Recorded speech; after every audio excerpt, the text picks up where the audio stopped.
समन्ता चक्रवालेषु अत्रा गच्छन्तु देवता सद्धम्मं मुनिराजस्स सुनन्तो सग्गमोक्खदं धम्मसवन कालो अयं भदन्ता धम्मसवन कालो अयं भदन्ता धम्मसवन कालो अयं भदन्ता।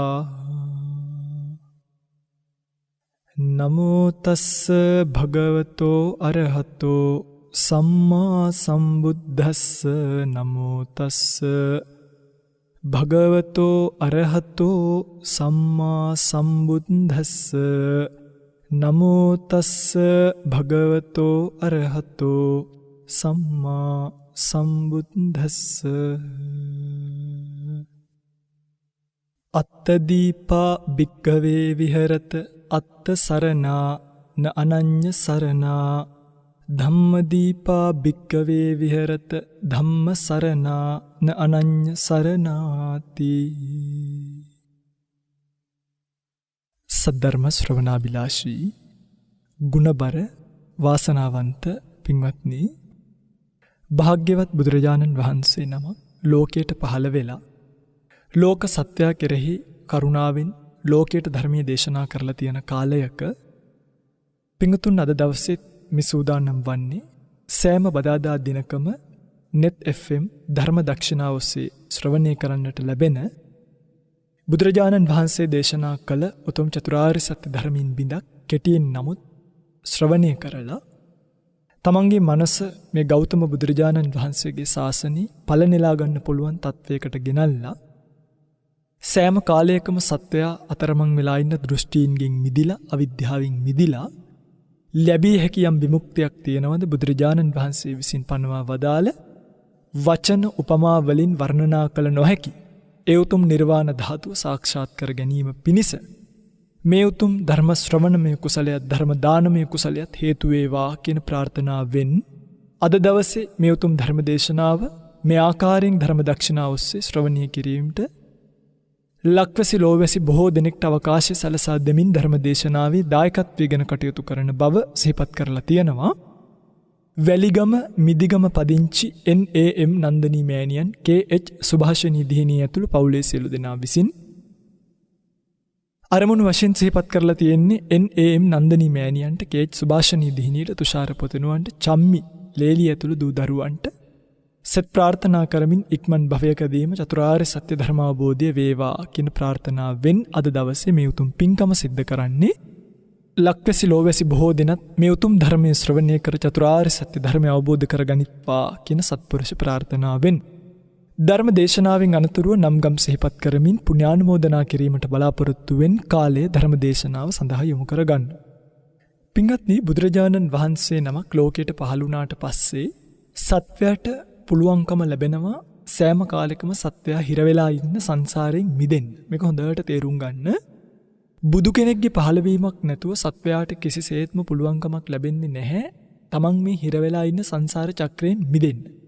නිසකවම බුදු කෙනෙක් ලෝකෙට පහළ වෙලා ඒ පහළ වෙන බුදුරජාණන් වහන්සේ උතුම් ධර්මාවබෝධය කරගෙන ඒ අවබෝධ කරගන්න ධර්මයේ ලෝකයට පැනවුවට පස්සේ ලෝකයාව ඒ ධර්මයේ උඩ පිහිටෙව්වට පස්සේ තමයි සත්වයාට පුළුවන්කම ලැබෙන්නේ තමන් බුදුරජාණන් වහන්සේ විසින් දේශිත ඒ උතුම් නිර්වාණ ධාතුව දක්වා තමන්ගේ මේ ස්කන්ධ පරම්පරාව අරගෙන යන්න නැත්නම් ස්කන්ධ නිරෝධයෙන් ලබන්න පුළුවන් උපමා විරහිත වචනින් පෙන්වන්න බැරි නිදර්ශන දක්වන්න බැරි නිර්වාණ ධාතුව කියන එකට සත්වයාගේ ස්කන්ධ පත් කරවන්න පුළුවන්කම ලැබෙන්නේ බුදුරජාණන් වහන්සේගේ පහළවීමෙන් පස්සේ. එතකොට අපි හැමදාම තේරුම් ගන්න ඕනේ පින්වතුනි මේ බණ අහනකොට ඒ බණ ASCII අපි එදිනෙදා ජීවිතේම දේවල් තියෙන විදිහක් නේ. තේරුණාද? එදිනෙදා ජීවිතේ අපි සාමාන්‍ය ජීවිතේ ජීවත් වෙනකොට දකින්න අහන්න ලැබෙන දේවල් බණවලට කියවෙන්න බෑ. ඇයි? එතකොට අපි ඒව දන්නවනේ. අපි ඒව සාමාන්‍ය ජීවිතේ ජීවත් වෙනවා. බුදුරජාණන් වහන්සේ පෙන්නපු පාර එනිසා සාමාන්‍ය ජීවිතයේ ගත කරන කෙනෙක්ට ඒ ගත කරන ජීවිතයේ සීමාවෙන් මිදිලා ඒ සීමාවෙන් ඔබට ගිහිල්ලා අවබෝධ කරගන්න පුළුවන් විශේෂ ධර්මතා රාශියක් ඇතුළත් වෙච්ච දෙයක්. එතකොට ඒකෙදි ඒකෙදි අංක 1 මේක හොඳට තේරුම් ගන්න. මේකේ අංක 1 පළවෙනි ලක්ෂණය තමයි සමාජය කියන එක හැමතිස්සෙම හැම නිතරම ලෝකයේ පවතින මතයට ආදරය කරන කට්ටියක්. තේරුණාද? සමාජය කියන එක ලෝකය කියන එක හරීම භයයි. ලෝකයේ යම්කිසි මතයක පවතිනවද අන්නේ මතයෙන් එළියට පයින්න. ඒකයි අදටත් මෙච්චර බුදුවරු පහළ වෙලා සංසාරේ කොච්චර බුදුවරු මුණ දෙන්නේ නැද්ද නේද? මුණ හම්බෙන්නේ නැද්ද ඔය පිංගුතුල්ලා? දැන් හිතේ ඉන්නවා අනේ බුදු කෙනෙක් පහළ වුණා නම් අනේ මෙහෙමයි කියලා. එහෙම බෑ. දැන් බුදුවරයෙක් පහළ වෙලා.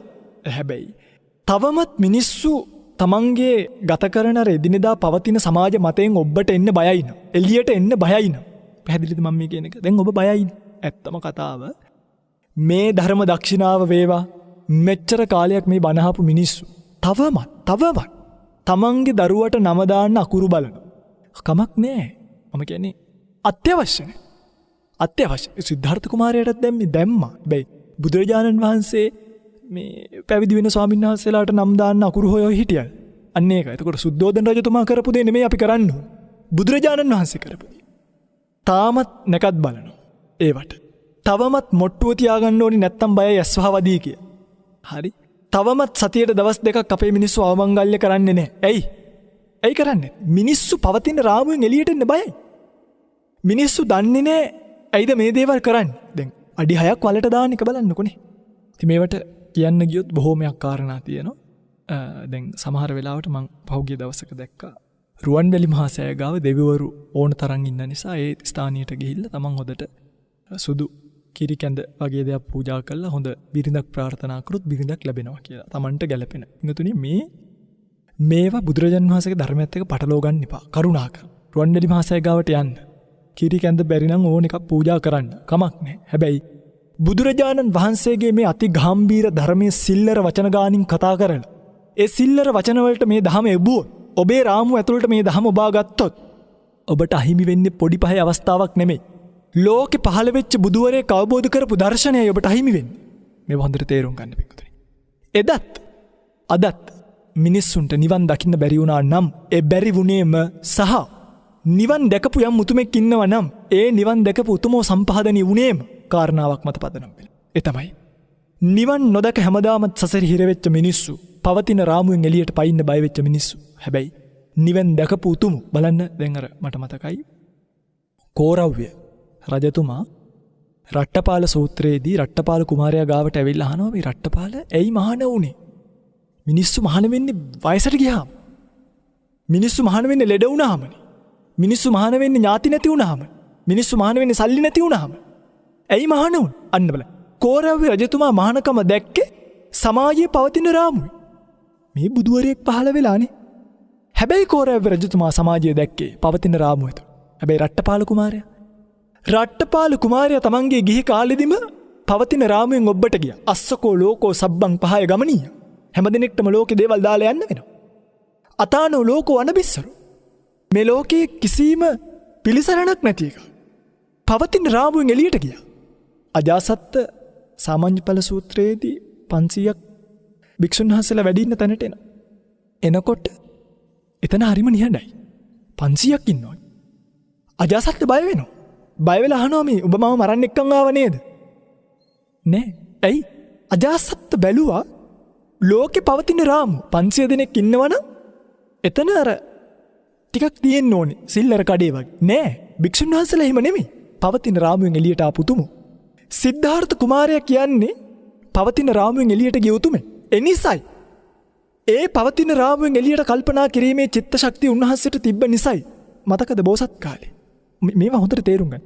බෝසත් කාලේ බෝධිසත්වාත්ම භාවය ඇතුළේ දීපංකර බුදුරජාණන් වහන්සේ තමන්ට විවරණ දීලා ගියාම බුදුන්ගෙන් ඇහුවේ නැහැ.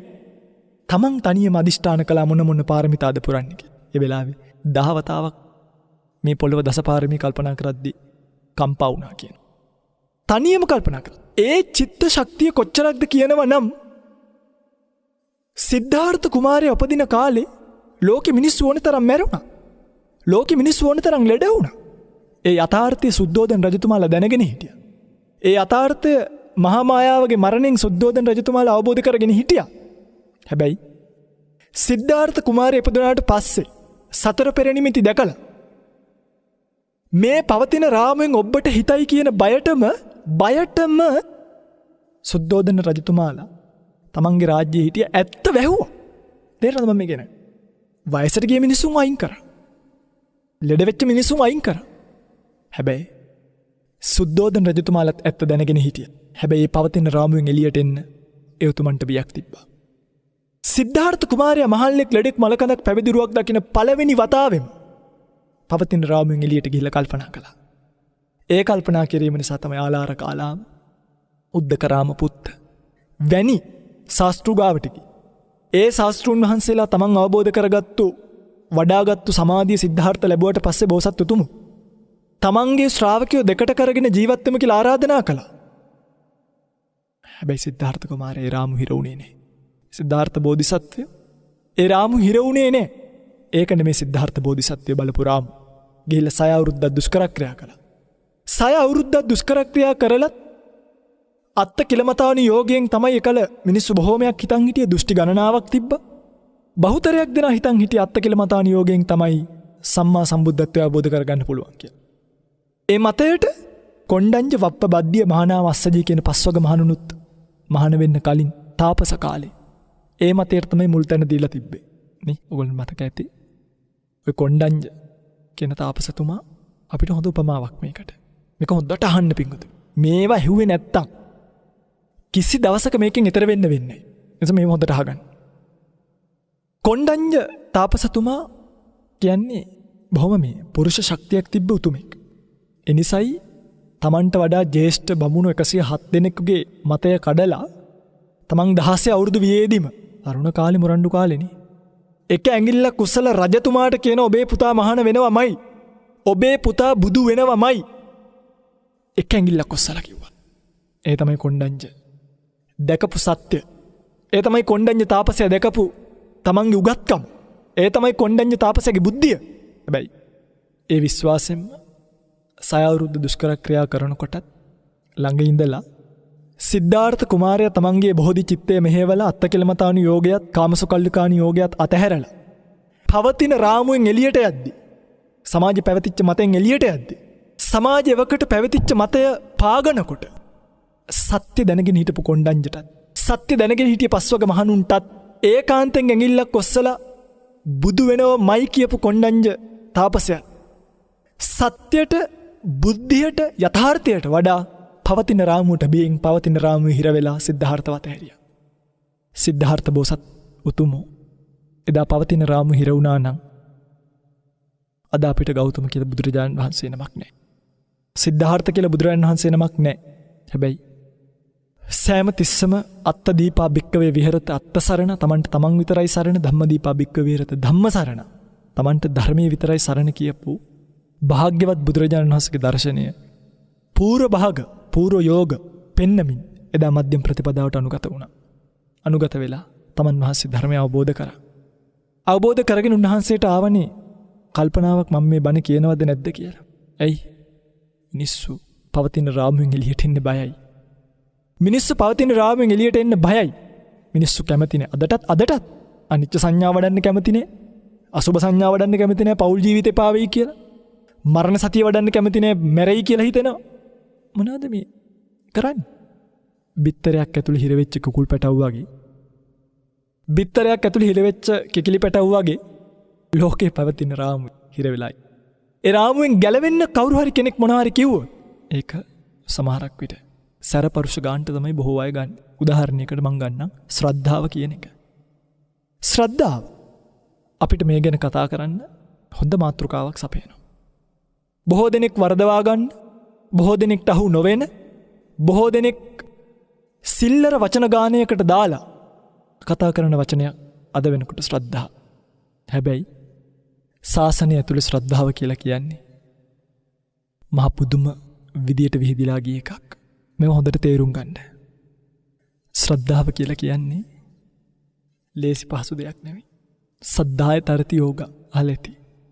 අප්පමා දේන අන්නව විරියේන දුක්ඛං අච්චේති පඤ්ඤාය පරිසුද්ධති. සද්ධාය තරති යෝග මේ චතුරෝග සංඛ්‍යාත සංසාරේ තරණය කරන්නේ ශ්‍රද්ධාවෙන් පිඟුතුනි. එතකොට ඒ ශ්‍රද්ධාව හරියට වටහා ගත්තේ නැත්නම් ඔහුට මේ සංසාරේ තරණය කරන්නම පුළුවන් කමක් නැහැ. කරන්නම පුළුවන් කමක්. ඇයි? ශ්‍රද්ධාවෙන් තමයි මේ සංසාරය තරණය කරන්නේ. එහෙනම් ශ්‍රද්ධාව කියන්නේ අපි සාමාන්‍යයෙන් හිතන පරාසයට වඩා සාමාන්‍ය මිනිස්සු සිල්ලරව කතා කරන ශ්‍රද්ධාවට වඩා බුදුරජාණන් වහන්සේ පිළිබඳව අවබෝධයෙන් දැකිය යුතු පැත්ත. අපේ පිංගුතුල්ලා ශ්‍රද්ධාව කියලා හිතන් ඉන්න තැන හරිම මම මේ වචනේ කියනකොට බහිතක් කියන්න එපා. හරිම සිල්ලරයි පිංගුතුනි. යම් කිසි කෙනෙක් මම වුණ දැන් ඔගොල්ලෝ හිතන්න මම හෙට ඉඳන් ගිහිල්ලා රුවන්වැලි මහා සෑය ඉස්සරහා හිටගෙන බලන් ඉන්න උදේ ඉඳන් හවස වෙනකම්. මම නිකන් උදාහරණයක් කියන්නේ. හරි පත්කඩයක් දාලා ඉඳගෙන බලන් ඉන්න. ඔන්න දැන් මාව ටිකෙන් ටික ප්‍රසිද්ධ වෙන්න ගනි. තව ටිකක් මේ අන්න රුවන්වැලි මහා සෑය ගාව ඉඳගෙන ඉන්න හාමුදුරුවෝ. හරි. දැන් ඕගොල්ලොන්ට මේක හරි මැජික් එකක්. ඕගොල්ලෝ බලනවා මාර ශ්‍රද්ධාවක් තියෙන. අන්න ඕගොල්ලන්ගේ ශ්‍රද්ධාව මයින තැන. යම් කිසි වෙලාවක වැස්සක තෙමි මම බුදුරජාණන් වහන්සේට මලක් පූජා කරන්න යනවා ඔයගොල්ලෝ දකිනවා. මොකක් හරි විදියක් මම මේකක් කියන උපමාව. නිකන් සරල උපමා හරි. මේවා මේ එක සංසිද්ධීන් වලට සංසන්දනය කරන්න යන්න එපා. මේ කතා කරන්නේ ධර්මය. මිසක් සංසිද්ධීන් නෙමෙයි. සංසිද්ධීන් කතා කරනවා නම් අපි එහෙම කතා කරමු. ඔන්න ඔබේ ශ්‍රද්ධාව මේ ධම්මවිජය හමුදුරන්ගේ ශ්‍රද්ධාව වැස්සවත් ගණන් ගත්තේ නෑනේ. ඔන්න ඔබේ ශ්‍රද්ධාවේ තරම. ඔබ දන්න ශ්‍රද්ධාව එච්චරයි. ඔබ දන්න බුදුරජාණන් වහන්සේ ඔබට ඔබ කියවලා නැතුව ඇති සෝම ස්වාමීන් වහන්සේ ලියපු බුද්ධ ස්තූප පොත. ඔබ කියවලා නැතුව ඇති රේරුකාණි මහානායක ස්වාමීන් වහන්සේ ලියපු සූවිසි මහා ගුණයේ පොත. ඔබ බලලා නැතුව ඇති විසුද්ධි මාර්ගයේ තියෙන බුදු ගුණ විස්තරය. මම මේ පොත් තුනක් විතරයි කිව්වේ. පින්වතුනි මේ පොත්වල තියෙන අරහං ගුණය කියන එක අරගෙන බලන්න. අරහං ගුණය ඇතුලේ තියෙන කතන්දරේ පින්වතුල්ලට එක ජීවිතයක් ඇතුළේවත් කල්පනා කරලා තේරුම් ගන්න බැරි තරම් හරිම ගැඹුරු ධර්මතා ගානක් මේ අරහං කියන ගුණය ඇතුලේ තියෙනවා. ඔයගොල්ලෝ සාමාන්‍යයෙන් අහලා තියෙන්නේ රහසින්වත් පව් නොකලසේක කියන එක විතරක් වෙන්න ඇති. නමුත් බුදුරජාණන් වහන්සේගේ දක්ෂිනාර්හ භාවය හඟවන්නත් භාවිත කරන බුදු ගුණය තමයි අරහං ගුණය කියන්නේ. භාෂාවක වචනවල සමහරක් විට තේරුම් දෙක තුනක් තියෙන තැන් තියෙනවා. අරහං වචනය කියන්නේ ඒ වගේ බොහෝ තේරුම් තියෙන වචනයක්. අනුත්තරං ධම්ම චක්කංච ආනා චක්කංච පවත්තේතුන් අරහතීති අරහා කියලා කියනවා. අනුත්තර වූ ධර්ම චක්‍රය මේ ආඥා චක්‍රය පැවැත්වීමට සුදුසුයි කියන අර්ථයෙන් බුදුරජාණන් වහන්සේට අරහං කියලා කියනවා. දැන් මේවා පිංගුතුල්ලා දන්නවද මොකද්ද මේ ධර්ම චක්‍රය කියන්නේ? අනුත්තර වූ ධර්ම චක්‍රය මොකක්ද? ආඥා චක්‍රය මොකක්ද? ඒක පවත්වන්නට සුදුසුයි කියන්නේ මොකක්ද? තථාගතයන් වහන්සේව මේ ආකාරයෙන් දැකලා තියෙනවා කියලා නම් මං හිතන්නේ නෑ. ඔන්න කවුරු හරි කෙනෙක් ගන්නව ඇටමාලයක්. අර තියෙන නවගුණවැල් කියලා. අරගෙන අරහං කියලා එක ඇටයක් දානවා. තව පාරක් අරහං කියලා තව ඇටයක් දානවා. තව පාරක් අරහං කියලා තව ඇටයක් දානවා. දැන් ඔන්න 108 පාරක් ගන්න මං අරහං කියන එක 160 පාරක් ගන්න. සමහරු මන් දැක්ක ලක්ෂයක් ගන්න. හොඳයි. හැබැයි බුදුරජාණන් වහන්සේගේ ශාසනය කියවෙන ශ්‍රද්ධාව එච්චර පල්ලෙහාට නම් දාන්න එපා. එහෙනම් ඔකට අරහං වෙනුවට වෙන අකුරක් දාගත් කමක් නෑනේ. 1 2 3 කියලාම ගයින්නකෝ. අරහං 1 අරහං 2 අරහං 3 කියලා ගයින්නට වඩා ඒක හොඳයි. බුදුගුණ මනසකාරය කරපු වාර ගණන නෙමෙයි. කමක් නෑ සාදු මම මේ කියන්නේ මම මේක කියන්නේ මේ සංසිද්ධීන් වලට දාන්න එපා. බුදුගුණ ඔබ කොයිතරම් හඳුනනවද කියලා කල්පනා කරන්න. ඔබ ඒක ගැනලා මෙච්චරක් ගණන් කරා කියලා කියන්නේ නෙමෙයි බුදුගුණ වඩන්න ඕනේ.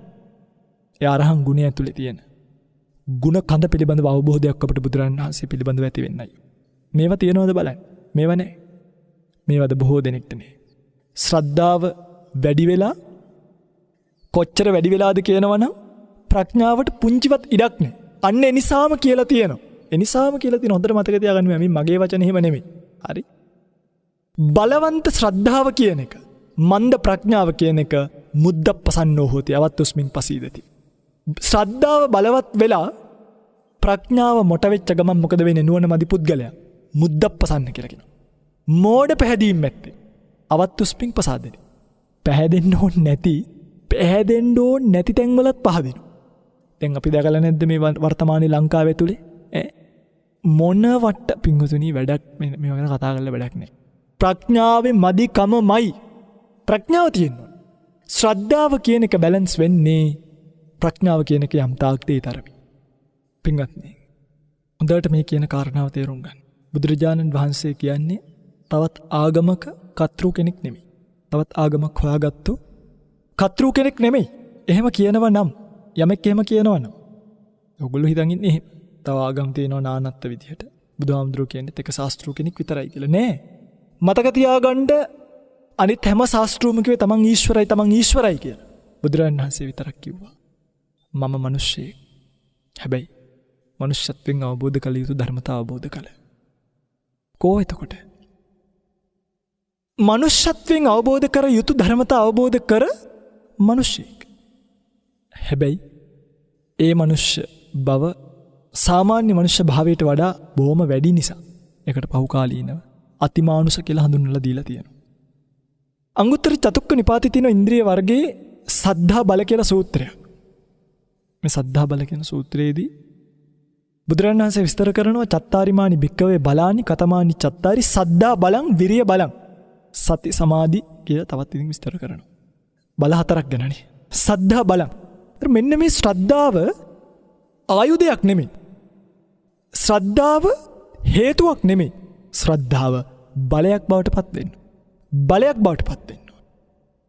කොහොමද ශ්‍රද්ධාව බලයක් බවට පත් වෙන්නේ? ශ්‍රද්ධාව බලයක් වෙන්න ඕනි මොකටද? ශ්‍රද්ධාව බලයක් වෙන්න ඕනි මේ සංසාරයේ කෙලවර කරන්න. සංසාරයේ කෙලවර කරන්න ශ්‍රද්ධාව යමෙක්ගේ බලවත් වෙනවා කියන තැනම පවතින ආගම්වාදී මුලාවෙන් මිදෙන කෙනෙකුට ඒකේ පදනම වැටිලා තියෙනවා. තේරුණාද මම මේ කියන එක? දැන් පින්වත්නි මේ ඔබේ ශ්‍රද්ධාව ඇවිල්ලා මම ඔන්න කියන්නම්කෝ. ඔගොල්ලෝන්ගේ ඇවිල්ලා මහා පුදුම ශ්‍රද්ධාවක් තියෙන. හරි. කවුරු හරි කෙනෙක් ඔන්න පහළ වෙනවා. කාලයකට පහන වෙනවා. හරි. එක කාලෙට ඉතින් එනවා. එහෙම. ඇවිල්ලා දැන් ඔයගොල්ලෝ හිතන්නකෝ ධම්මවිජය ස්වාමීන් වහන්සේ කියලා. ධම්මවිජය ස්වාමීන් වහන්සේ දැන් බණ කියලා ඔන්න මිනිස්සු කීප දෙනෙක් ඉන්න. ඔන්න දැන් මම ඔය ඉන්න ගමන් කියනවා මේ මෙහෙමයි. මේ මම මෙහෙම දෙවෙනි ධර්ම සංගායනාව කරන වෙලාව එළිය හිටි ගියාත්මේ ඒ නිසා තමයි මට මේ තරම් ධර්මයේ පිළිබඳව ආසාවක් තියෙන්නේ. මට ඒක මවන්නත් පුළුවන් ඕනනම් ටික. මට ධර්ම කරුණු මේ පොඩි කාලෙම මතක හිටලා තියෙන එකයි. මේ සංගායනාව කරන වෙලාවේ මං එළිය හිටියේ. මට මෙහෙම හීනින් ඇවිල්ලා කවුරු හරි දෙවි කෙනෙක් කිව්වා. දැන් ඕගොල්ලෝ මොකද කරන්නේ? පින්වතුනි මේම කිව්වොත් එහෙම ආයි බලන්න එපා. අර අපේ පොඩි හාමුදුරු කෙනෙක් ලස්සන කතාවක් කිව්වා. එක දවසක් රෑ කැලේ මැද්දේ ගින්නක් ඇවිල්ලා හරි මොකට හරි වෙලා ස්ථානින් අපි ඩ්‍රෝන් එකක් උඩට යවුවා. යවලා ඒකේ ලයිට් එකක් පත්තු වුණා. පොඩි සාංශේ කියනවා උපාසක අම්මා කෙනෙක් දැක්කනම් ආන් ආරණ්‍යයට දේවතාවලි පහත් වෙනවා. සාදු කියයි කිව්වා. ඕකින්න ධම්මවිජය ස්වාමීන්සේ බොහොම සිල්වත් කෙනෙක්. ඒ නිසා තමයි දේවතාවලි රැට පහත් වෙන්නේ කියලා කියයි කිව්වා. වින්ගතුනි බලන්න ඔබව රවට්ටනවා නම් මාළුකු දෙයක් නෙමෙයි. ඔබව රවට්ටන්න පුළුවන්. බුද්ධ කාලින්දම්ම මේව වෙලක් තියෙනවා. චබ්බග්ගේ භික්ෂුන් වහන්සේලා මිනිසුන්ව රවට්ටලා තියෙන හොඳටම සමහරක් නැක්වල. ඒවට උල්පන්දම් තියපු චබ්බග්ගේ සයන්සේලා අර පරාජිකා වුණා. පස්සේ හොරකමක් කරලා රෙදි හොරකම් කළා. තොට පොලක් ගාවදී. සිවුර බිම දාලා නංගි නටන්න කියනවලු ඉස්සර. එකලත් බුදුරජාණන් වහන්සේ වඳුර ගත්තේ නැති පිරිසක් ඒ කියන්නේ ඉඳලා තියෙනවනේ. ඇයි? බුදුරජාණන් වහන්සේව ඒ කාලෙවත් යම් කිසි කෙනෙක් හරියට අඳුර ගත්තා නම් කිසිසේත්ම ඔය වගේ දෙයකට හාහුවත් කියන්න බුද්ධ කාලේ කවුරුත් ඉතුරු වෙන්නේ නැහැ. හැබැයි මේ හැම දෙයක්ම එක්ක එකලත් බුදුදහම හරියට වටහා නොගත්තු එවැනි පිරිස් හිටියයි කියලා දැනගන්නකොට අපිට මේ වෙනකොට දැන් ඇයි මිනිස්සුන්ට නිවන් දැක ගන්න බැරි වෙලා තියෙන්නේ? පිටුතුනි මේක හොඳට තේරුම් ගන්න. ඇයි මිනිස්සුන්ට නිවන් දැක ගන්න බැරි? මිනිස්සු කැමති අර පවතින රාමුවට මිසක් දැන් ශ්‍රද්ධාවයි කියලා මල් කෝටියක් විතර පූජා කරනවා කිව්වොත් මං කියන්නේ පින්වතුනි ඒක හරි. මල් කෝටියක් පූජා කරන එක සාදු.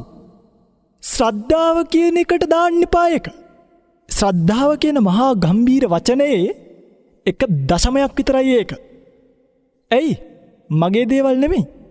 ඔබට මතක ඇති සූත්‍රයක බොහොම ලස්සනට සඳහන් කරලා තියෙනවා මොකද්ද මේ ශ්‍රද්ධාව කියලා? බුදුරජාණන් වහන්සේගේ බෝධිය අபிසද්ධාතිනේ. බුදුරජාණන් වහන්සේගේ බෝධිය මනාව විශ්වාස කරන එක දකින්න පුළුවන් කෙනා, එක දැනෙන්න පුළුවන් කෙනා, එයාට කියනවා ශ්‍රද්ධාවන්තයා කියලා. එතකොට ශ්‍රද්ධාව කියලා කියන්නේ එහෙනම් මතක තියාගන්න අත් දෙක කරේ තියාගෙන වැඳගෙන ඉන්න එකට නෙමෙයි. අත් දෙක නැති කෙනෙක්ට ශ්‍රද්ධාව තියෙන්න පුළුවන්. ඒ කියන සූත්‍රයට අනුව අත් දෙක නැත්තම් ශ්‍රද්ධාව නැහැ. එහෙම නැහැ. ශ්‍රද්ධාව තියෙන්නේ අත් දෙකේ නෙමෙයි. ශ්‍රද්ධාව කියන එක තියෙන්නේ ඇස් දෙකෙත් නෙමෙයි. ශ්‍රද්ධාව කියන එක තියෙන්නේ ප්‍රඥාව කියන චෛතසිකයත් එක්ක මිශ්‍ර වෙලා එළියට එන මහා චෛතසික ධර්ම ගොඩක එකතුවක් විදිහට. ඒ චෛතසික ධර්ම නිර්වාණය දක්වා ගෙනියන ශ්‍රද්ධා කියන චෛතසිකය තුලින්. චක්කුපාල මහරහතන් වහන්සේට ඇස් තිබෙන්නේ අවසාන වෙනකොට. හැබැයි ශ්‍රද්ධාව තිබ්බා. සමහරුන්ට ඇසුත් නැහැ, ශ්‍රද්ධාවත් නැහැ. වර්තමානයේ ඇස් තියෙන මිනිසුන්ටත් ශ්‍රද්ධාව නැහැ. මිනිස්සු ශ්‍රද්ධාව කියලා හිතන් ඉන්නේ. අනේ කවුරු හරි කෙනෙක් ළඟට ඇවිල්ලා හොඳට මේ මට ඉතින් මේවා කියන්න බෑ පින්වතුනි. ඒකයි. මොකද මේවා කිව්වොත් මේ අපේ පින්වතුන්ලාට බොහෝ අය මේ වගේ මේ අහිතක් හිතා ගන්නවා. ඇයි? මේ ශ්‍රද්ධාවන්තයාට නම් මේවා ඉතින් වටිනවා. හැබැයි ශ්‍රද්ධාව නැති කෙනාට ශ්‍රද්ධාව පිළිබඳ කතාව දුක් කතාවක් නේ. දුස්සීලයට සීලය ගැන කතාව දුක් කතාව. දුෂ්ප්‍රඥයට ප්‍රඥාව ගැන කතාව දුක් කතාව. ඒ වගේ මේ බුදුරජාණන් වහන්සේගේ දේශනාව ඇතුළේ බුදුරජාණන් වහන්සේගේ බෝධිය වටහා ගන්න පුළුවන් කෙනෙක් ඉන්නවා. අන්න එතකොට දැන් බලන්නකො. බුදුරජාණන් වහන්සේගේ බෝධිය කියන්නේ මොකද්ද? උන්වහන්සේ සම්මා සම්බුද්ධත්වයට පත් වුණා කියන එක. සම්මා සම්බුද්ධත්වයට පත් වුණා කියන්නේ රැස් විහිදුණා කියන එක නෙමෙයි. මේ ලෝකයේ තියෙන නාම රූප ධර්මතාවන් වල යථා ස්වභාවය අවබෝධ කරගෙන මේ නාම රූප ධර්මතා අවිච්ඡින්නව පැවතගෙන යන සංසාරයෙන් අභෝචින්නම් වත්තමානා කියලා කියනවානේ. නොකඩවා පැවතගෙන යන සංසාරයෙන් මේ නාම රූප ධර්මතා දෙක එළියට විසි කරන්න. එළියට ඇදලා දාන්න. නැවත හට නොගන්න ආකාරයට නිරුද්ධ කරලා දාන්න. ඥානයක් ඇති කරගත් ඥානීය සහිත උතුමන් වහන්සේ තමයි බුදුරජාණන් වහන්සේ කියලා කියන්නේ. එතනටපත් වුණා. ඒකයි කිව්වේ සම්මා සම්බුද්ධ භාවයට උන්පත් වුණා කියලා. ඒ සම්මා සම්බුද්ධ භාවය කොච්චරක්ද කියනවා නම් අවබෝධ කරගත්තු ධර්මතා කොච්චරක්ද කියනවා නම් නාම රූප සංසාරේ යන්න අවශ්‍ය වෙන හේතුව මේකයි. ඒ හේතුව තෘෂ්ණාව සහිත පාදාන කියන මේ හේතුව නැසූ කල නැවත නාම රූපය යන්නේ නැහැ කියලා බුදුරජාණන් වහන්සේ අවබෝධ කරා. අන්න ශ්‍රද්ධා. ඒක දැනගන්න. ඒකට ඒ නාම රූප ධර්මතා ගැන ඔබට යම් තාක්ද අවබෝධය තියෙන්නේ. නැත්තම් මේ ඊයේ පෙරේදා අවුරුදු 25කට 30කට 40කට 50කට කලින් මහාන වුණා කියලා වස් මෙච්චරයි වස් අච්චරයි කියලා ඒ කවුරු හරි කෙනෙක් ඇවිල්ලා කියනවා මේ නාම රූප ගැන ඉගෙන ගන්න එපා. ඔය ගැන ඉගෙන ගත්තාම වැඩක් නැහැ. ඔබ කොහොම හරි මොකක් හරි ඉතින් ඔය කියන්න ඕනේ දිව්‍ය ලෝකෙට පයින්න කියයි. අරක කියයි මේක කියයි. සමහර බුදු වුණා කියනවා. මේ හැම දෙයක්වත් එක්ක ඔබට තේරෙන මම මේ කියන එක බුද්ධ වචනේ කියන එක සිල්ලර වෙනවා. පින්වතුනි මහාන වෙලා අච්චර වයසයි මෙච්චර වයසයි කියලා කියන ඒවා තේරුම් ගන්න යන්න එපා. මේ ලෝකේ ප්‍රඥාවන්තයෝ විතරක් නෙමෙයි වයසට යන්නේ. මෝඩියොත් වයසට යනවා. ඔක නැත්ත. එතකොට ප්‍රඥාවන්තයෝ විතරක් නෙමෙයි ශාසනයේ මහාන වුනේ. මතක තියාගන්න ඒක. ත්‍රි හේතුකේ විතරක් නෙමෙයි ශාසනයේ මහාන වෙන්නේ. අමාරක් කියලා දි හේතුකේ ඉන්නත් පුළුවන්. එහෙම ඉන්නවා. එතකොට අපි පළමු තැන දිවිය යුත්තේ බුදුරජාණන් වහන්සේට මිසක් ඒ උතුමන් වහන්සේ අවබෝධ කරපු නාම රූප ධර්මතා වටහා ගන්න මිසක් පීරිසියක් කෝප්පයක් පෙන්නලා බණ කියන මිනිස්සුන්ට නෙමෙයි. පැහැදිලිද මම මේ කියන එක? හැමතිස්සෙම උපමාවක් කල්පනා කළත් සර්වඥ උපමාවක්ම කල්පනා කරන්න. සර්වඥ උපමාවක් කල්පනා කළොත් මතකයි ඉස්සර පොතක් තිබ්බ බුදුන් වදාළ උපමා කියලා. බුදුම උපමා tie. සාමාන්‍ය මිනිස්සෙක් දෙන උපමා. ඒව සර්වඥ නැති නිසා වර්ධින්න පුළුවන්. බුදුරජාණන් වහන්සේ දුන්න උපමාවක් කල්පනා කරන්න. ඒ වචනේ සිල්ලර ගාන්ට ගේන්න එපා. ඒ වචනේ සිල්ලර ගාන්ට ගෙනාවම අපිට නැති වෙන්නේ බුදුරජාණන් වහන්සේ. පැහැදිලිද මම මේ කියන එක? මොකද බුදුරජාණන් වහන්සේ ලෝකෙ පහළ වෙන්නත් කලින්ම විවිධ දෘෂ්ටි තිබ්බනේ. ඔයගොල්ලෝ දන්නේ නැතිනේ. කේවල සස්සතවාද 4ක් තිබ්බා. ඒකච්ච සස්සතවාද 4යි. අනන්තානන්තිකවාද 4යි. අමරාවික්කේපවාද 4යි. අදිච්ච සමුප්පන්නවාද 2යි. පූර්වාන්ත කල්පිතවාද කියලා කියනවා මේ වාදවලට. මේ වාද ඔක්කොම තිබ්බා 18ක්. අපරාන්ත කල්පිතවාද 44ක් තිබ්බා. සංඤීවාද 16ක් තිබ්බා. අසංඤීවාද 8ක් තිබ්බා. නේව සංඤ්ඤා නාසංඤීවාද 8ක් තිබ්බා. උච්ඡේදවාද 7යි. දිට්ඨ ධම්ම නිබ්බානවාද 5යි. ඔක්කොම 44යි. පූර්වාන්ත කල්පිතවාද 18යි අපරාන්ත කල්පිතවාද 44යි. ඔක්කොම හදලා බැලුවාම මිත්‍යා දෘෂ්ටි 62ක් තිබ්බනේ. දැන් ඕගොල්ලෝ දන්නවද මම මේ කියපුවා? ඔබ දන්නවද ඊටදම නිබ්බානවාද පහ මොනවද කියන්නේ? ඔබ දන්නවද ඒකච්ච සස්සතවාද 4 මොකක්ද කියන්නේ? ඔබ දන්නවද අමරා වික්කේපවාද 4 මොකක්ද කියන්නේ? ඔබ දන්නවද අදිච්ච සම්පන්නවාද 2 මොකක්ද කියන්නේ? ඔබ දන්නවද පූර්වාන්ත කල්පිතවාද කියන්නේ මොනවද? ඔබ දන්නවද අපරාන්ත කල්පිතවාද කියන්නේ මොකක්ද කියන්නේ? අන්න බලන්න. දන්නේ නැහැනේ. එතකොට සමහරක් විට ඒකයි කියන්නේ කලබල වෙන්න එපා. සමහරක් විට පුදපි ගමන් මොකක්ද වුණා? කවුද යකා කිව්වා වගේ බණ අහන්නෙම මේ දෘෂ්ටිවල හිර වෙලා වෙන්න පුළුවන්. පැහැදිලිද මම කියන එක? අද කීයක මිනිස්සු නෙමෙයි. ඔය කාලිදාසගේ කුමාර සම්භවයේ තියෙනවා බ්‍රහ්ම ස්තෝත්‍රය කියලා එකක්. ඕවා එහෙම කියවලා බලන්න ඕන. එක්තරා ආකාරයක්. ඒවා කියලා බලනකොට තේරෙනවා මේවා මේ කොයි තරම් මුලාද කියලා. මම මේ මතක් වෙච්ච එක උපමාවක් කිව්වේ. එහෙම නුනොත් ඔබට වෙන්නේ අර එක වේද වාක්‍යයක් වර්ධවලා පුරුදු වෙච්ච හින්දු මිනිස්සුන්ට වෙච්ච වැඩේ. ඔක කියලා තියෙනවා ආචාර්ය විෂ්ණු ශර්මන් කියලා මතකයිනේ. එක වාක්‍යයක් තියෙනවා හින්දු වේදයේ ඒකේ අර්ථය එන්නේ මේ අජවලින් යාග කරන්න ඕනේ කියලා. හරිද? අජවලින් යාග කරන්න කියලා. ඒතර අජ කියන්නේ මොකක්ද කියලා බැලුවට පස්සේ අජ කියන්නේ එළුවන්ට. ආන්න. එන එළුව මරලා යාග කරන්න ඕනේ කියලා එළුව මරලා යාග කරන්න ගත්තා. හැබැයි විෂ්ණු ශර්මන් මට මතක විදිහට කියලා තියෙන ඔය යතෝක්ත පාඨයේ වේද පොත්වල ලියපු ආදි පුරුෂයන්ගේ අදහස උනේ වී වලින් යාග කරන්න ඕනේ කියන එක. හැබැයි අවුරුදු 7ක් ගිහිල්ලා ඉවරුණාට පස්සේ Tamanට කිසිම ප්‍රයෝජනයක් නැති බව තේරෙනවද මම කියන එක? අවුරුදු 7ක් ගියාට පස්සේ පූජක බවුණන්ට දෙයක් නෑ. මොකද කළේ? අජ කියන එක එළුවන් බවට පත් කළා. ආන්න එතනින් සම්පූර්ණ වාක්‍යම දූෂණයට පත් වෙච්ච වාක්‍යයක් බවට පත් වෙලා ආගමත් දූෂණය වෙලා. අද බුදුදහමත් එහෙමයි. බුදුරජාණන් වහන්සේව අද පිළිමයකින් දකින්න පුළුවන්ද? අද පිළිමයක් හදන කෙනෙක් දන්නේ නැහැ දෙතිස් මහා පුරුෂ ලක්ෂණ මොනවද කියලා. සමහර පිළිම තියෙනවා ඒ කාලේ හින්දි චිත්‍රපටියක් බැලුවයි වගේ. ඇත්තටම පින්වතුනි මේවා තේරුම් ගන්න. මේවා ඔබ දුරු කරන්න. ඒවා දැක්කහම පුරුෂ ශක්තිය තියෙන භාග්‍යවත් බුදුරජාණන් වහන්සේ වෙන්නේ මේ මතක් වෙන්නේ. ශාසනේ පැවිද්දවත් උරුම නැති පණ්ඩක ස්වභාවයක් මතක් වෙනවා. ඒතර අද බුදුරජාණන් වහන්සේව දාලා තියෙන්නේ තම තමන්ගේ මනසේ ඇඳෙන චිත්‍රයට නම් තමන්ට පුරුෂ ශක්තියක් නැහැ නම් මම මේ කියන්නේ. ඉස්සර ඉන්න පිරිමි අය මම ඔබට කියන්නම් මේක අහගන්න. තමන්ට වලලු දාන්න හිතෙනවා. එහෙම එකක් තියෙනවා ඉන්දියාවේ එක පිළිමයක බුදුරජාණන් වහන්සේගේ පිළිමයට දාලා තියෙනවා කණ්ණාඩි. බුදුරජාණන් වහන්සේගේ පිළිමයට කණ්ණාඩි දාලා තියෙනවා. ඇයි කියලා බැලුවාම තමන්ගේ බිරිඳ මැරිලා ඒ රජා බිරිඳව මතක් වෙන බුදු පිළිමයක් හදලා බිරිඳ දාගෙන හිටිය කණ්ණාඩි දෙකේ ප්‍රමාණය විශාල කරලා ධාතු වෙනුවට කණ්ණාඩි දෙක නළලේ නිදන් කරලා අහගන්න. කණ්ණාඩි දෙක නිදන් කරලා ලොකු කණ්ණාඩියක ආකෘතියක් පිළිමෙට පැටලෙව්වා. ඒ අර රජතුමාගේ මනසේ මැවිච්ච මනෝ විකාරයක් මිසක් බුදුදහම නෙමෙයි. එතකොට අද සමහරක් විට තමන්ට හැඟෙන හැඟීම බුදු පිළිමෙට නගන්න ගියොත් කෝ දෙතිස් මහා පුරුෂ ලක්ෂණ කෝ පුරුෂ ලක්ෂණ. අද පිළිමයක් අරගෙන බලන්න. මම පිළිමයක් ගාවට ගියාම බලන්න දෙතිස් මහා පුරුෂ ලක්ෂණ. දෙතිස් මහා තියා පුරුෂ ලක්ෂණ පහක්වත් ඒ පිළිමවල නැහැ. සාධාරණ යර මිනිස්සු සමහරක් වෙලාවට පෙන්න මේ නිගණ්ඨනාථ පුත්‍රයෙක්ගේ පින්තූරයක් කියන එක පවුත් නැහැ. සමහර පිළිම තියෙන අපිට කටවරද්ද ගන්න. අපි කැමති නැහැ පව් පුරවගන්නේ පිළිමේ දිහා වචනයක් හරි කියවිලා. හැබැයි සම්පූර්ණයෙන්ම මගේ පිංගුතුල්ලා අද ගිහිල්ලා නිකමට අන්තර්ජාලය හොයලා බලන්න. දුෂ්කර ක්‍රියා සමයේවත් බුදුරජාණන් වහන්සේ මං හිතන්නේ අද තියෙන මේ පිළිම්වල සමහරක් පිළිම්වල ඉන්නවා වගේ ඉන්නේ නැති කියලා. වැඩක් නැහැ පිංගුතුනි කතා කරලා වැඩක් නැහැ. මොනවද කතා කරන්නේ? මනස තියෙනව නම් කරුණා කරලා මනසින් මේ බුදුදහම කියන එක තේරුම් ගන්න ඕන නම් මේ බුදුදහමේ අපි රකින්න ඕනි සීමාව රකින්න ඕනි.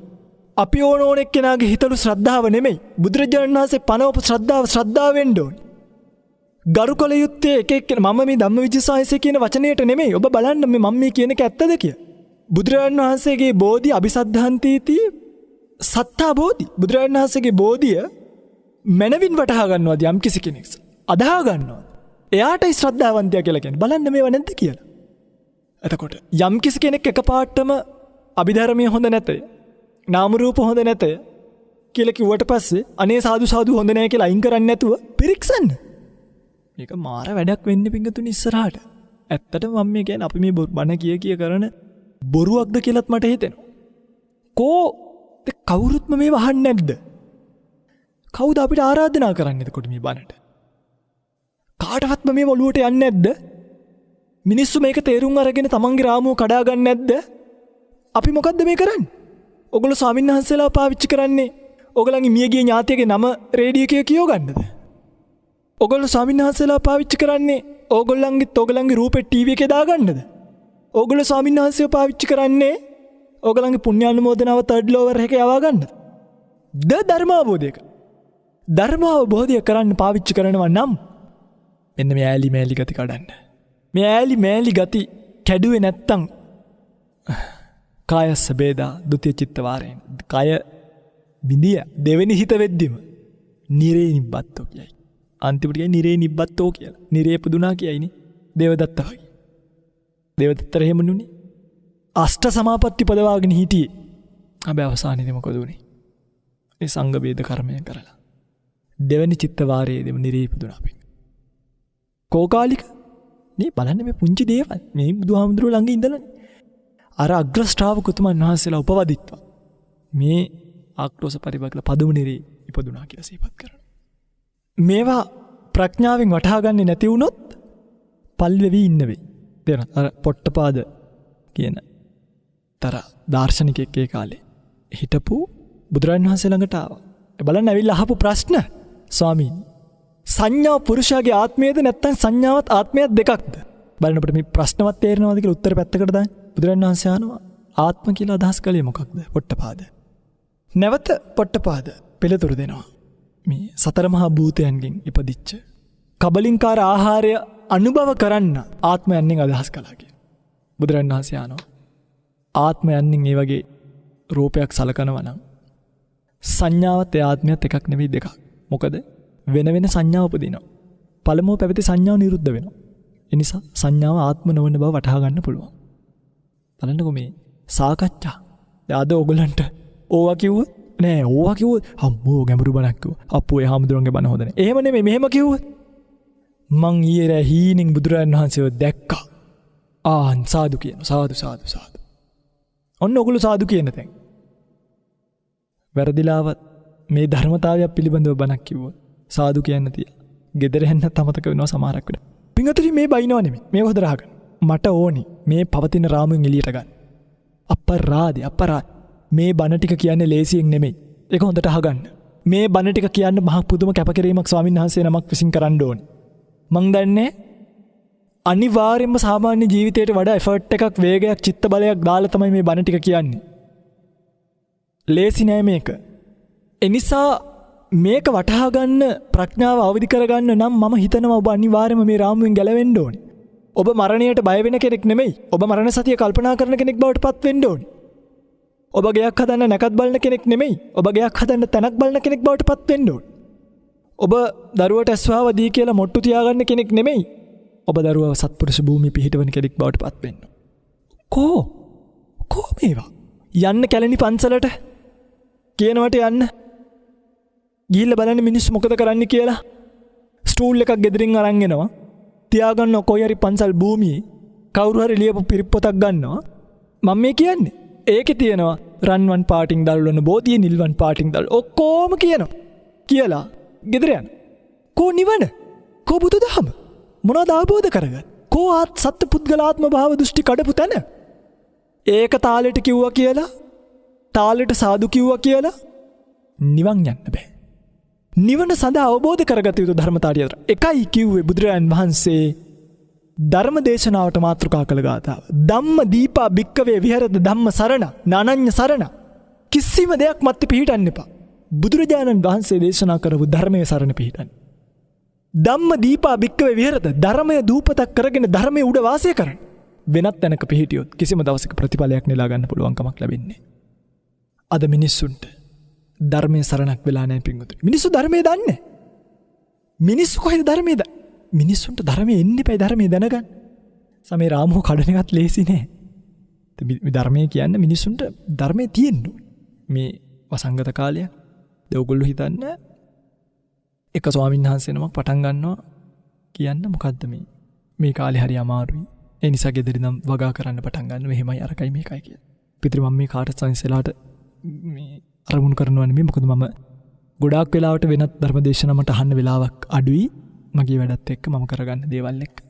ඒ නිසා මන් දන්නේ නෑ වෙන ඒ channel වල මේ channel වල කවුරු හරි එහෙම මේ වගා ගැන කියනවාද කියන්නේ. මට කියනවා නම් ඒත් කමක් නෑ. එතකොට දැන් අපි ඔක්කොම එකතු වෙලා වගාව ගැනද කියන්න ඕනේ. උදාහරණයක් ගන්නකො දැන් මමත් බණ කියනවා කියලා. ඉතින් මම ඉපදලා තියෙන කිරුළ බණ. මම ඇත්තටම ওই වගාව ගැන දන්නේම නැහැ. දැන් මම මොනවද කියන්නේ? හැබැයි මම දන්නවා බුදුවන. බුදුරණන් වහන්සේගේ ධර්මයේ දන්නවා. නාම රූපයන්ගේ පැවැත්ම, නාම රූපයන්ගේ නැවැත්ම දන්නවා. නාම රූපය සංසාරයට යන්න හේතුව දන්නවා. හේතුව නැති කරව කල නාම රූප නැතිවීමෙන් ලබන නිරෝධේ නිර්වාණය දන්නවා. ඒ නිසා ඒ ටික කියනවා. දැන් ඒ ටික අහන්න ඕනේ නේ. අන්න ඒව ඉගෙන ගන්න ඕනේ. තේරුණාද? දැන් ඉස්සරහට මම මේව හැමදේම කියලා දෙනවා මේ දෘෂ්ටි ආරව මේවා. මේ රාමුවෙන් ගලව ගන්න එපේ. නැත්තම් අපෝ තේරෙන්නේ නැහැ නේ කියලා කට වහගෙන නිකන් ඉන්නවා. අපි එම රාමුවෙන් ගලව ගත්තා. බොහෝ අයව ඉස්සල්ලා අභිධර්මයේ ශ්‍රවණය කරපු නැති අය දැන් අභිධර්මයේ අහනවා. ඉස්සර හිච්ච නැති අභිධර්ම දේශනා දැන් දේශනා වෙනවා. ඉස්සර කියවිච්ච නැති නාම රූප පිළිබඳව දේශනා දැන් දේශනා වෙනවා. මේවා අපිට සතරට කාරණා. දැන් බලන්න. අද පොය දවසක් ගත්තාම තාක්ෂණي හරහා කී දෙනෙක් පොය දවසට සජීවී විකාශයක් කරනවා තමන්ගේ ස්ථානවල ඉඳන් නේ. මේවා සතරට කාරණා. මේවා තමයි විය යුත්තේ. තව ඉස්සරහට තව දේවල් ලැබෙයි. අද අභිධර්මයේ පිළිබඳව ගෲප් හැදිලා මට මතකයි මම ওই පළවෙනියටම මුහුණු පොතේ ධර්ම ගැටළු වලට උත්තර ලියන්න පටන් ගත්ත කාලේ අභිධර්මයේ කියන වචනේ ලියවෙනකොට යම් තැනක 2000ක් විතර ඇවිල්ලා එකපාර අභිධර්මයේ බුද්ධ භාෂිත නෙමෙයි අභිධර්මයේ බුද්ධ භාෂිත නෙමෙයි. පින්වතුනි ඔබ විශ්වාස කරන්න අද අපිට ලැබෙන සාසනික අධ්‍යාපන රටාවත් ඇතැම් විට වගකව යුක්තෝ මේ ගැන අවධානය යොමු කරලා තියෙන නිසා. මම ඔබට හොඳ උපමාවක් කියන්නම්. මේ අනාගත ව්‍යසනයේ තේරුම් ගන්න. මම 2015 මහාන වෙලා 2015 ලිව්වා එක්තරා විභාගයක් අභිධර්මාචාර්ය කියලා. මේ අභිධර්මාචාර්ය ප්‍රශ්නයට මේ පේපර් එකට ප්‍රශ්නයක් අහලා තිබ්බා. අභිධර්මයේ බුද්ධ භාෂිතයක්ද නැද්ද? ඔබේ මතයට කරුණු දක්වන්න. පින්වතුනි මම මේ ප්‍රශ්නෙට උත්තර ලිව්වා CR පිටු 7ක්. මට මතකයි. CR පිටු 7ක් ලිව්. මේ ප්‍රශ්නේ අහන්න ඕනේ එහෙම නෙමෙයි. ඒ ප්‍රශ්නේ අහපු අය එනිසා මම මේ ප්‍රශ්නේ ලියලා අවසානයේදී ආයෙත් ලිව්වා. මම හිතුවා මට මේකට ලකුණු ලැබෙන එකක් නැහැ කියලා. නමුත් ලකුණු ලැබුණා. අවසානයේදී මම ලිව්වා මට මේ ගැන කියන්න තව කරුණු තියෙනවා. අවශ්‍ය නම් මාව හම්බ වෙන්න කියලා. ලකුණු ආවත් එකයි මට නාවත් එකයි. හැබැයි ලකුණකට ලෝභකමේවත් ලකුණකට ආසාවෙවත් බුදුන්ගේ ධර්මයේ පහත් කරන්නේ. හැබැයි මම ඒ වගේම කල්පනා කරා මම මගේ කට මෙහෙवला අත මෙහෙवला ඕක අභිධර්ම භාෂිතේ පසු කාලීන එකක් කියලා මට ඕනනම් ඔය උඩින් පල්ලෙන් කරුණක් දෙකක් ඇහිඳගෙන කියන්න පුළුවන් දැන් ඔය කියන ඇත්තෝ වගේ. කතාවත් උපකරණයේ ලිව්වේ පස්සේනේ. ඇයි දන්නේ නැහැ බුදුරජාණන් වහන්සේගේ ණය ආවා කියලා. ඒ ණය ක්‍රමය ආවේ කොතනටද කියන්න දන්නේ නැහැ. කොහොමද බින්දෙන්නේ නැතුව ආවේ කියන්න දන්නේ නැහැ. බුදුරජාණන් වහන්සේ කතාවත්තුවේ ණය තියලා තියෙනවා කොතනද තියලා තියෙන්නේ කියන්න දන්නේ නැහැ. ධම්ම සංගණිය ගැන දන්නේ නැහැ. විභංගය ගැන දන්නේ නැහැ. ධාතු කතාව ගැන දන්නේ නැහැ. පුද්ගල පඤ්ඤප්තිය ගැන දන්නේ යමකය ගැන දන්නේ නැහැ. කතාවත්තු ප ဋ ාණි ගැන දන්නේ නැහැ. අභිධර්මයේ බුද්ධ භාෂිතයක් නෙමෙයි කියලා කිය. ඇයි දිව්‍ය ලෝකෙනේ කිව්වේ? හරි. එහෙනම් සීලේ පතිට්ඨාය නරෝස පඤ්ඤා කියන එකත් දෙවි කෙනෙක්ට කියපු එකක් නේ. දෙවි කෙනෙක් නේ ඇවිල්ලා ඇහුවේ. ඇයි සිල් සමාදන් කරවන්නේ? පින්වතුනි බුදු ගුණ බුදු බණ දිව්‍ය ලෝකෙටත් මනුෂ්‍ය ලෝකෙටත් දෙකක් නෙමෙයි එකක් මිසක්. මේ වටහා ගන්න පුළුවන්කම ලැබෙන තාක් තේරෙනවද මම කියන එක? ඒ පරිහානිය අද වෙලා තියෙන වෙමින් පවතින. ඒ නිසා මගේ රත්තරන් පින්වතුල්ලා කිසිම වෙලාවක මම කියන්නේ ධම්මවිජය ස්වාමීන් වහන්සේගේ පස්සෙන්වත් එන්න එපා. වැඩක් නැහැ. එහෙම වැඩක් නැහැ. අපරාධයක්. හදීසියවත් ඔගොල්ලෝ හිතන්නකෝ ධම්මවිජය සයන්සේට මාරෙක් වැහුණා කියලා. වැහිලා විකාර කියවන්න ගන්න. දැන් ඕගොල්ලෝ මං කියන්නේ මට සාදු සාදු කියයිනේ. පස්සෙන් එන්න එපා. දාන ටික දීලා, ප්‍රත්‍ය ටික දීලා, පිළිවෙත් ටික පුරාගෙන අවශ්‍යකාරී සල්සර ඕගොල්ලෝ යන්න. අපි ඔබට කියන්නේ ධර්මය. ඔබ අපිට නෙමෙයි පහදින්න. සමහරක් වෙලාවට පොඩි සයන්ස්ලත් එක්ක කමටහන් කතා කරද්දී පොඩි සයන්ස්ලගේ ඇස්වල කඳුළු පිරෙනවා. ලෝක යථාර්ථය කියන්නේ. මං හැම වෙලාවෙම කියන කතාවක්. මේ යථාර්ථය ඔබට දැන් මං කිව්වට මේ යථාර්ථය අවබෝධ කරගත්තේ බුදුරජාණන් වහන්සේ. එනිසා ඔබ තුළ යම් ප්‍රසාදයක් පහළ වුණා නම් ඒ ප්‍රසාදය බුදුන්ටම වේවා. ආන්සේ නැත්තම් හරි පුදුමයි මේවනේ. උන්වහන්සේ තමයි මේ හැමදේම අවබෝධ කළේ. ඉතින් මේවා දැනගන්න. මේවා දැනගත්තොත් ඔබට අනිවාර්යයෙන්ම බුදුරජාණන් වහන්සේගේ ශාසනයේ ප්‍රතිඵලයක් නෙලා ගන්න පුළුවන්කම ලැබෙයි. එහෙම නැති වුණොත් නිකම්ම තම තමන්ගේ හිතලු කියවන කාලෙන් කාලයට පහළ වෙලා බුදුරජාණන් වහන්සේගේ දර්ශනය අතුරුදහන් කරවන සුළු වචන භාවිතාවෙන් පරම ගම්භීර වූ නිර්වාණය අහිමි වෙන. පරම ගම්භීර නිර්වාණය අතහැරෙන. නිවන් දකින්න ඕන සමාජයක් දිව්‍ය ලෝකවලට දක්වන. නිවන් දකින්න ඕන සමාජයක් සංසාරයකට දක්වන. නිවන් දකින්න ඕනි බුද්ධ ශාසනයක්. පූජක පූජාවන් තුළ හිර කර නිකම්ම තාලෙට සාදු කියකින් ඉන්න අඥානියෝ ටිකක් බිහි වෙයි. දර්ශනය වටහාගෙන ප්‍රතිපත්ති ඍජුභාවයේ වටහාගෙන සුප්‍රතිපන්න උජ්ජපටිපන්න ඥායපටිපන්න සාමීචිපටිපන්න ගුණ මනාව අඳුරගෙන සංඝයා වැසුරු කරන ස්වක්කාත අකාලික ඒහිපස්සික ආදී නෛර්යානික ගුණ තියෙන බුදුරජාණන් වහන්සේගේ ධර්මපණි ජීවිතයට වටහාගෙන අරහං සම්මා සම්බුද්ධ භගවා කියන මේ බුදුගුණ වලින් යුක්ත බුදුරජාණන් වහන්සේව දැකපු ශ්‍රාවකයෙක් බවට ඔබට පත්වෙන්න අවශ්‍යතාවයක් තියෙනවා. ඇසුරු කරන්න පිංගතුනි පරමාර්ථ ධර්ම ධම්මවිචය ආදී සම්බොජ්ජංග ඔබ තුළ වැඩෙන්න ඕනි. ඒ බොජ්ජංග ධර්ම වැඩෙනකොට ඒව වැඩෙන්න සන්තති කෘත්‍ය ආරම්මන ආදී ඝන කැඩෙන්න ඕනි.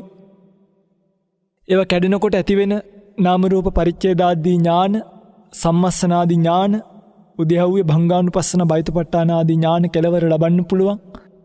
සංකාර උපේක්ඛා ඥානිය වෙනකන් වර්ධනය වෙන්න ඕනි. සමාධිය කියලා S2 වහගෙන කවුරුත් ගහන බටනලා වලට සාදු කියන්න නෙමෙයි. කවුරුත් තාලෙට කියන සින්දු ගීතිකා වලට සාදු කියන්න නෙමෙයි. සමාධිය නම් සමාධිය කුසලාරම්මණයක හිත හිර වෙලා ඒ කුසලාරම්මණය තුලින් උපදින විතක්ක ਵਿਚාර පීති සුඛ ඒකග්ගතා කියන චෛතසික ධර්මයන්ගේ ක්‍රියාකාරීත්වයේ මත විඳින අර්පණා සුවය තමන් විසින් බලහත්කාරයෙන් තමත් කෙනෙකුට පටවපු උපචාර නිමිති නෙමෙයි. තමන් විසින් මණ්ඩලයකින් උකහාගත් උග්ඝා නිමිත්තක් පටිභාග නිමිත්තක් බවට පත් කරගත්තු නිමිති උපදවාගත් උපචාර සමාධියක් ඇති. S2 වහගෙන තවත් කෙනෙක් කියපු වාක්‍යයක් කියෝ කියන ගිරව් නෙමෙයි. බුදුරජාණන් වහන්සේගේ ධර්මයේ මනසිකාරය කරන ශ්‍රාවකයෝ පිරිසක් ගෞතම බුද්ධ ශාසනය තව තවත් නිවන් දකින්න බලාපොරොත්තුවක් ඇතිවිය. කටයුතු කරනවා නම් වාසය කරනවා නම් මා මේ කියපු ධර්මතා වශයෙන් දැකලා කරුණා කරලා පවතින රාමුවෙන් සමාජ මතයෙන් එළියට එන්න. අත්ත දීපා භික්ඛවේ විහෙරත. අත්ත සරණ තමන්ට තමන් විතරයි. නනඤ්ඤ සරණ වෙනත් කෙනෙක්ව පිට කරගන්න යන්න එපා. අඩුම බුදුරජාණන් වහන්සේ බුද්ධ කියලාවත් කිව්වේ නැහැ මේ තැනදී. සංඝ කියලාවත් කිව්වේ නැහැ. ඊළඟට දෙවෙනියට භාවිතා කළ වචනේ තමයි ධම්ම දීපා භික්ඛවේ විහෙරත. ඔබට ඔබ සහ ඔබ ඇසුරු කරන ධර්මයේ මිසක් බුදු කෙනෙක්ටත් පුළුවන් ඔබට පාර පෙන්වන්න විතරයි. ඒ නිසා අඥාන දුෂ්ප්‍රඥ විදිහට ඡන්දෙන් අගතියට යන්නේ නැතුව, දේශෙන් අගතියට යන්නේ නැතුව යථාර්ථය වටහාගෙන ඊතර වෙනවා නම් ඔබට මේ ධර්ම දේශනාවේ සඳහා මහත් උපකාරයක් බවට පත් වෙයි. ඒ සඳහා මේ ධර්ම දේශනාවත් ඔබට ඒකාන්ත පාරමිතාවක් වේවා. පාරමී ශක්තියක් පාරමී දහමක් වේවා කියලා ප්‍රාර්ථනා කරමි. අදට කාල වේලාව අඩු නිසා ධර්ම දේශනාව අවසන් කරනවා. මිනිස් හැමදාම මුලා වෙලා ඉන්න රාමුවෙන් එළියට ඇවිල්ලා ඒ රාමු ගලවගෙන සත්‍ය පිහිටලා බුද්ධියට තන දීලා යථාර්ථය දකින මිනිසුන් බවට පත් වෙන්න ඔබට අවශ්‍ය ඍජු බව මේ උතුම් ධර්ම දේශනාව තුලින් සකස් වෙන මානසික ශක්තිය තුලින් චෛතසික ධර්මයන් පෝෂණය බවට පත් වේවා. තුම් නිවනින් සුවසේම නිවේවා මේ කුසල් පාරමී වේවා කියලා ප්‍රාර්ථනා කරමින් ධර්ම දේශනාව අවසන් කරන්නම්.